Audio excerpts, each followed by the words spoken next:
我现在所在的位置就是新加坡乌节路，身后就是新加坡总统府。13日，新加坡总理李显龙已经向总统尚达曼提交了辞呈，而今天，李显龙正式把总理一职交棒给第4代领导人黄循财。Prime Minister Lee Hsien Loong had intended to step down just before he turned 70, which was in 2022. But we all know of the COVID-19 pandemic, and that disrupted the plans for him to hand over to his successor. The Singapore practice is that the outgoing Prime Minister would hand over to the new Prime Minister the country in as good a shape as possible. And during the pandemic, it wasn't a good time, to hand over. And I think it is also important that during the pandemic, there would be a recognized and strong leader, to take Singapore through those difficult moments. So now that the pandemic is over, the economy is recovering, Prime Minister Lee has come to the view that it is the right time to hand over. It is about time. I don't think there will ever be a perfect time for a handover, but I think this time is as good as it can be. Well, I think he leaves the country in a very good shape, politically. Right, the government is working well. It's efficient. It is effective. There will be the occasional hiccups, of course, but I think trust and confidence in the government and our public institutions is strong. So I think one key feature of Mr. Lee's tenure as Prime Minister is, of course, the ability to manage the pace of political change in Singapore. I think that's been important in his government's longevity. Right? The PAP has governed Singapore since 1959, and I think the critical ingredient is the ability to manage the pace of political change. Mr. Wong, is known to be a competent minister from the time he entered politics in 2011. But the COVID-19 pandemic, gave him the opportunity, to show some of the extra qualities, that he has. During the COVID-19 pandemic, he was co-chair of the multi-ministry task force, and I think it is because of the pandemic, that Mr. Wong has been able, to win the trust and confidence not just of his cabinet colleagues, but also of Singaporeans. So I think during the pandemic, when Singaporeans saw him on TV trying to explain the policies, the decisions, the measures that are taken, I think there was that sense of assurance and trust, as well as confidence, that things were being taken care of. So I think it is all that, that has helped him, to win the support, of his colleagues.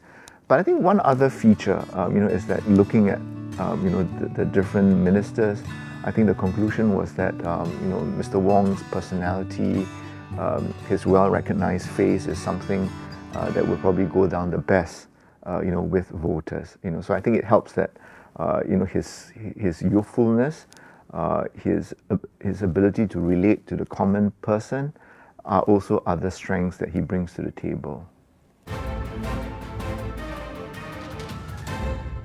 For Mr. Wong, I don't expect foreign policy to undergo any significant change. I think what is important is for Singapore to be consistent on the international arena. A couple of days ago, he spoke about foreign policy being one that is pro-Singapore. And by that, he's essentially saying that it will have to be based on Singapore's interests. I think what he has at the back of his mind, really, or maybe even right in the front of his mind, is the geopolitical rivalry between the United States and China. So the big question is always, which side will Singapore choose? So having to make a choice is something that I think, the leadership under Mr. Lawrence Wong will have to deal with. So on some issues, we may be with one country. On other issues, we may be with another country. So it's not a case of, choosing one country over another, right? It'll be very issue specific.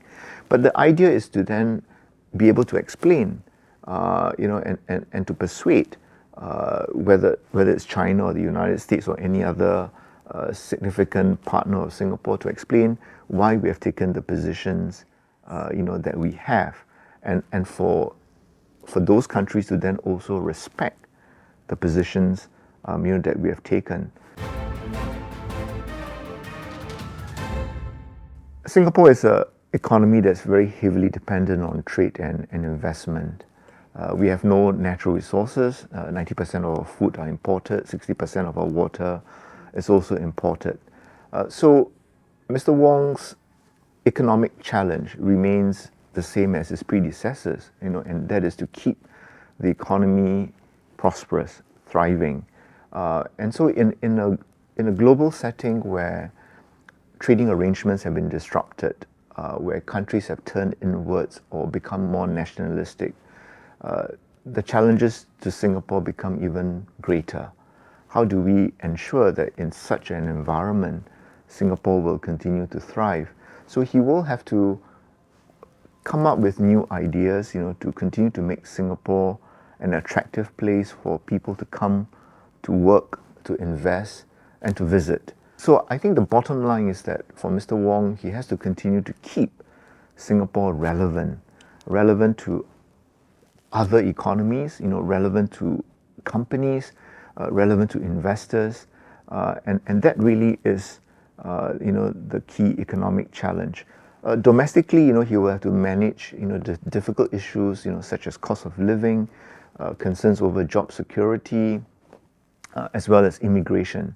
我希望新加坡会更高级一点，然后那些旧的商场可以有一个更新，然后翻新，然后可以有一个更高级的商场，然后新加坡的可以更干净一点，这样。但是我们现在已经很干净了啦。然后我觉得新加坡也可以继续保持很安全，这样我可以在外面乱走，不像其他国家，我得跟我的妈妈待在一起。我们来新加坡已经10多年了，新加坡给我最大的一个感触就是，非常的安全，然后人们生活得很幸福，然后这边也比较公平，有一个公平的一个市场环境，所以我希望在新总理接任之后可以就是继续之前的步伐，然后会变得越来越好。对于我们这些工作人士，因为上有老下有小嘛，所以我们被夹在中间是非常困难的，所以可能对我们现在会有帮助啊，像是 GST 之类的，或是可能有一点资金的帮助，还有可以让我们的城市越来越便利了之类的。To your new prime minister in the futures, yeah, I want you, I wish our life is better and better for now.